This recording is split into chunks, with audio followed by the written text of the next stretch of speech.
part the road grader already hit. Oh, he likes it. You don't want to go over the edge here. It's straight down about 800 feet. So we're going up switchbacks on the side of the mountain. And we'll be over 10,000 feet up here, around 10.5, 10.7, somewhere in there. And it's colder. Snow is drier, I'm hoping. And I got chains on this truck, on the tires. So that's the only way you can get up here. It's a spin to win kind of a snowstorm. It's amazing how much snow we got. So a lot of it has settled by now because it's about the 5th day.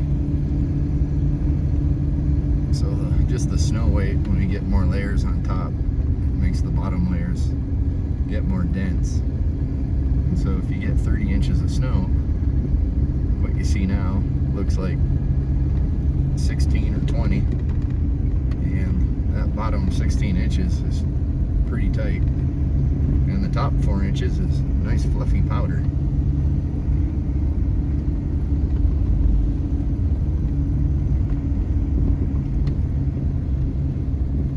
We're going about 10 miles an hour. That's like maximum speed.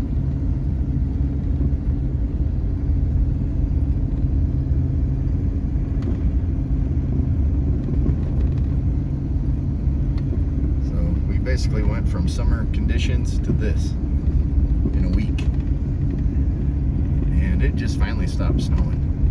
But now what it's going to do is the wind's going to pick up and blow all the surface snow into where we plowed. It just drift everything closed.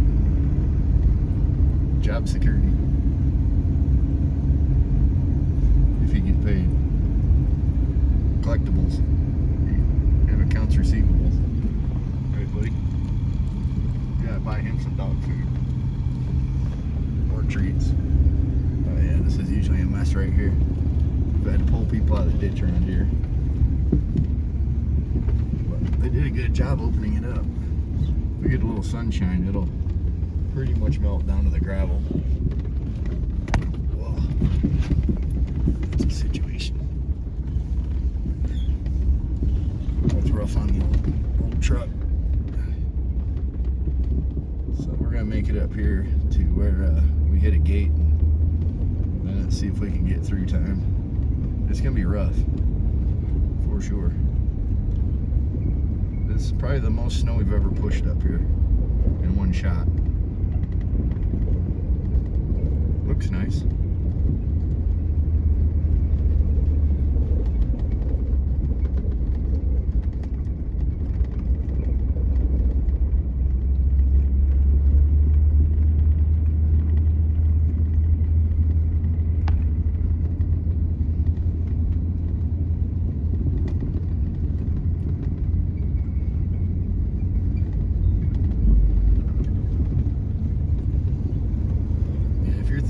Living in the mountains, you got to come prepared.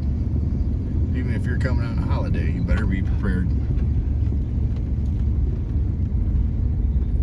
Without chains on the tires, this would not be possible. The hill's too steep, the slope.